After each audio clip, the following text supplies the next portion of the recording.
So the term identity politics was coined by the Combahee River Collective, and they released this really famous Combahee River Collective statement.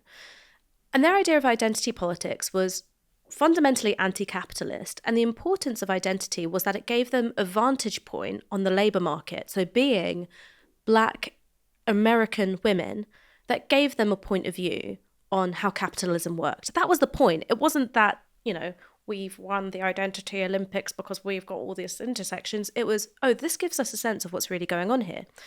I also look at the Black Panthers and how they worked across different identity groups.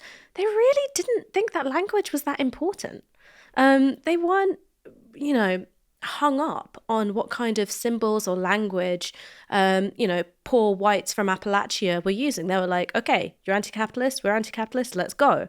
They didn't care about the fact that the idea of being a panther was being appropriated and adopted by other groups. So when delegates from the Viet Cong, essentially, came for a conference with the Black Panthers, they said, you're Black Panthers, we're Yellow Panthers. And that was a moment of celebration rather than, you're taking something from us. So that's how it was in the 60s and 70s.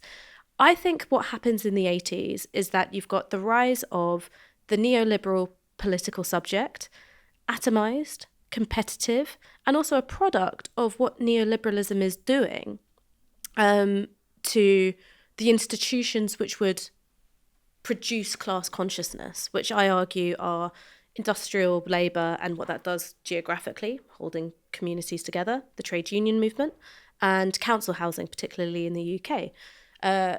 Actually existing communism, also important. It means that these, socialist ways of understanding the world are powerful, if not dominant, in Western countries as well. Along comes Margaret Thatcher, Ronald Reagan, and they're just smashing it to bits with a hammer.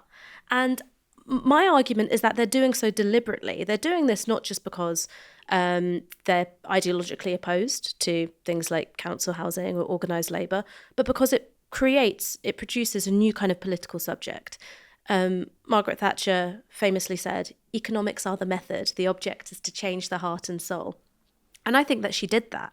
So then the identity politics that we get outside of that sort of crushing, bashing machine, it's profoundly inflected by ideas of suspicion, individualism, competition.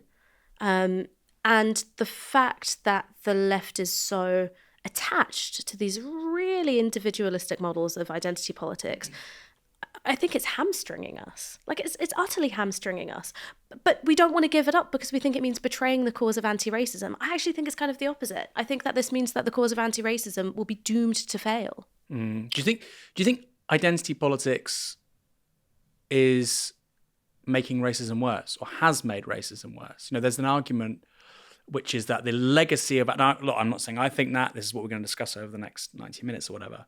But there's one strain of thinking, which is the major legacy of DEI, identity politics, over the last 15 years is actually the re-emergence of white race consciousness.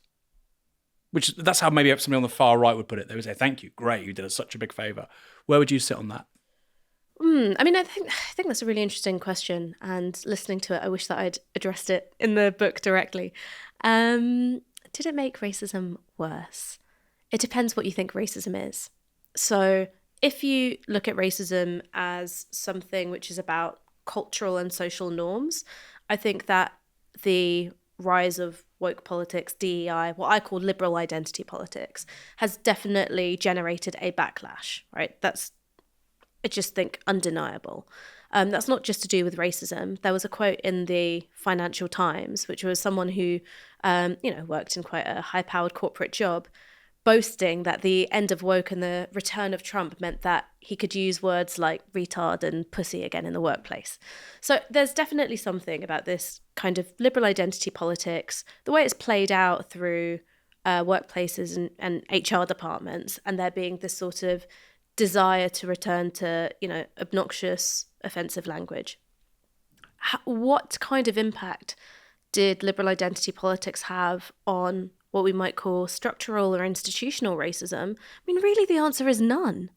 Like had no impact on whether or not you would be more likely to be stopped and searched because you're black, or more likely to be picked up in an illegal immigration raid, or the kind of services, care services in particular, which are available to disabled people.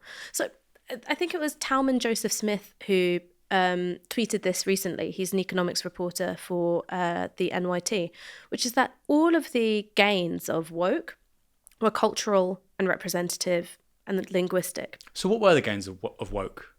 And what dates are we looking at here? Like woke, when, you know, not when it starts, but like over what period and what were the gains? Well, I think you really have to look at the period in between the shooting of Trayvon Martin by George Zimmerman, which is when the first emergence of BLM happens, and I guess Trump's inauguration. Those are the dates that I'd say you'd have to look at. During that time, other things happen, including the Me Too movement, the famous trans tipping point, which I think, that's not that, oh, wow, life's great for trans people. It's actually, trans people have reached a level of heightened visibility. And that people who have made it through universities where, we met at university. That's a time for political exploration and working things out. And that may be some of these, norms around language policing. They go from university into the workplace because that's what those individuals are doing. They're going from the university into the workplace.